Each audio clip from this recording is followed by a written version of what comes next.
BJP नेता बृजभूषण शरण सिंह से एक बार फिर से जानने का प्रयास करेंगे कि जिस तरह पहलवानों को लेकर लगभग 2 साल से जो पूरा मामला चल रहा है, उसमें साक्षी मलिक का जो एक बड़ा बयान सामने आया है, क्या कहना है उनका, किस तरह वो पूरे इस मामले को देखते हैं? Sant ji, no comment. No comment. No comment, कोई कमेंट नहीं। इस पूरे मामले को कोई बात नहीं, कोई बात नहीं। तो यही बता दिए, ये वही राम रचि रखा। अब वो तो जो होना है वो होगा। जो मैं तो पहले दिन जो बोला हूँ उसी पर कायम हूँ। अब फिलहाल इस पर मेरा नो कमेंट है। अच्छा नेताजी, जिस तरह सीट शेयरिंग को लेकर महाराष्ट्र में जो चुनाव होने हैं उसको लेकर जो उथल-पुथल मची है, हालांकि सीट क्लियर हो गई है, अब जो एनसीपी को आने थे या उनको आने थे, लेकिन कयास ये भी लगाया जा रहा है कि अभी भी उद्धव ठाकरे पाला बदल सकते हैं। क्या लगता है आपको? देखिए,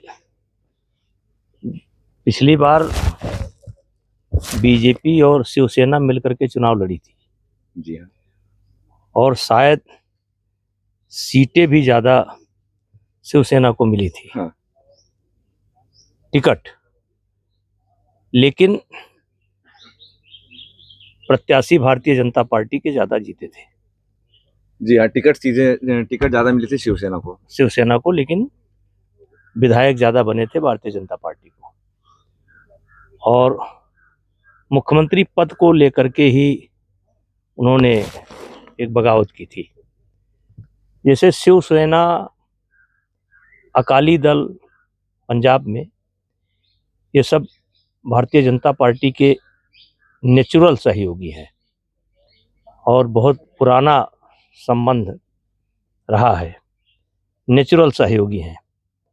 लेकिन उसके बाद भी उद्धव जी चले गए और आज जो दिखाई पड़ रहा है कि कांग्रेस हो, एनसीपी हो,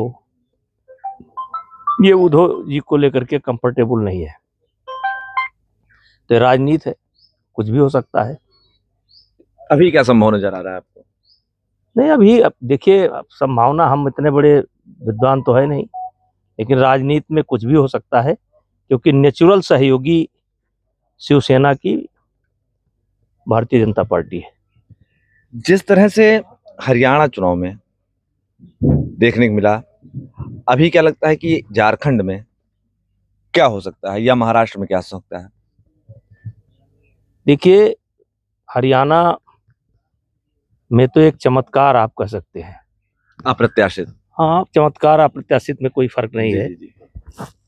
दोपहर तक 11 बजे तक हुड्डा जी मुख्यमंत्री बन रहे थे और एक दिन पहले देश की सारी मीडिया जो कम से कम सीट दिखलाई थी उसने भी 43 सीट दिखाई थी। जी।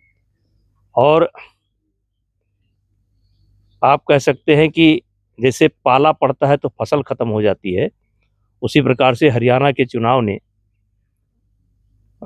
कांग्रेस की राजनीति पर पाला यानी ओला पड़ने का काम किया है और इसका असर पूरे देश में गया है। झारखंड में भारतीय जनता पार्टी की बेहतर स्थिति है। अगर ओला पड़ने की बात आप कर रहे हैं तो अभी यहाँ पर यूपी में उपचुनाव होना है, नामांकन की आखिरी तिथि आ गई है, अभी तक क्लियर नहीं हो पाया है कि कांग्रेस कितनी सीटों पर लड़ गई। हालांकि 2 सीटों कांग्रेस भाग गई, कांग्रेस यहाँ से मैदान छोड़ करके भाग गई, क्योंकि वो जानते हैं, देखिए, कांग्रेस को जो भी सीटें मिली थी वो बैसाखी पर मिली थी। अमेठी रायबरेली भी उनके नाम पर नहीं मिली है, अखिलेश के नाम पर मिली है। अखिलेश के जो मतदाता है उन्होंने जिताने का काम किया है और कांग्रेस ये जानती है कि अगर हम ये 2 सीट जो उनको मिल रही थी लड़ेंगे तो बुरी तरीके से हारेंगे, तो पूरा ठीकरा कांग्रेस के ऊपर फूटेगा, इसलिए वो डर करके भाग गए।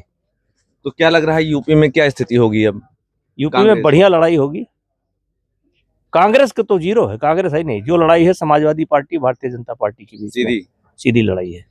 अच्छा, आखिरी सवाल नेताजी, जिस तरह से इस बीते कुछ दिनों में जो घटनाक्रम देखने को मिला, खासकर बहराइच में, क्या लगता है आपको कि किस तरफ ये राजनीति जा रही है या किस तरह की राजनीति हो रही है दंगों को लेकर? देखिए, इस पर मैंने पहले दिन कहा था, आज भी आपके चैनल के माध्यम से कह रहा हूँ। जी हाँ।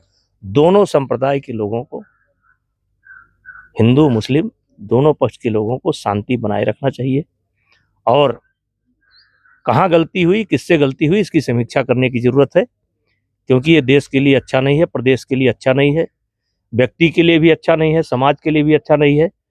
और आज जो हमारे देश की स्थिति है उसमें ना मुसलमान यहाँ से जाएंगे और ना हिंदू यहाँ से जाएंगे, मिलजुल करके रहना है। हमारी अपील यही है कि शांति बनाएं और भविष्य में ऐसी गलती ना हो। ये तो हमारी भी अपील है खुद की, लेकिन पुलिसिंग कहाँ है, पुलिस की व्यवस्था किस तरह देख रहे हैं आप? क्या लगता है आपको कि पुलिस क्या अगर पहले से सतर्क होती तो इस तरह की वारदात जो गोंडा में भी घटी, नूरामल मंदिर पर घटी, बहराइच में भी घटी, या यहाँ पर अन्य जगहों पर भी घटी, क्या लगता है आपको पुलिस की कैसी व्यवस्था रही पूरे प्रदेश में? नहीं, पुलिस की तो अच्छी व्यवस्था है, लेकिन चूक कहीं कहीं हो जाती है। चूक हो गई, गोंडा में हुआ था, प्रशासन ने भी संभाल लिया और लोगों ने संभाल लिया। देखिए, लोगों का कहना उस ज्यादा असर पड़ता है, प्रशासन का कहने का उतना असर नहीं पड़ता है। अब क्या कहा जाए। आओ भैया। तो ये थे हमारे साथ भारतीय जनता पार्टी के पूर्व सांसद और भारतीय कुश्ती संघ के पूर्व अध्यक्ष बृजभूषण शरण सिंह, जिन्होंने जो पहलवानों को लेकर जो बात सामने आई है, साक्षी मलिक ने जो बात कही, उस पर उन्होंने सीधे अभी बोलने से इनकार कर दिया है। अन्य मुद्दों पर भी उन्होंने बात रखी, खासकर जो महाराष्ट्र और झारखंड में चुनाव होने हैं उसको लेकर उन्होंने दावा किया है कि भारतीय जनता पार्टी मजबूत स्थिति में है और सरकार बनाएगी।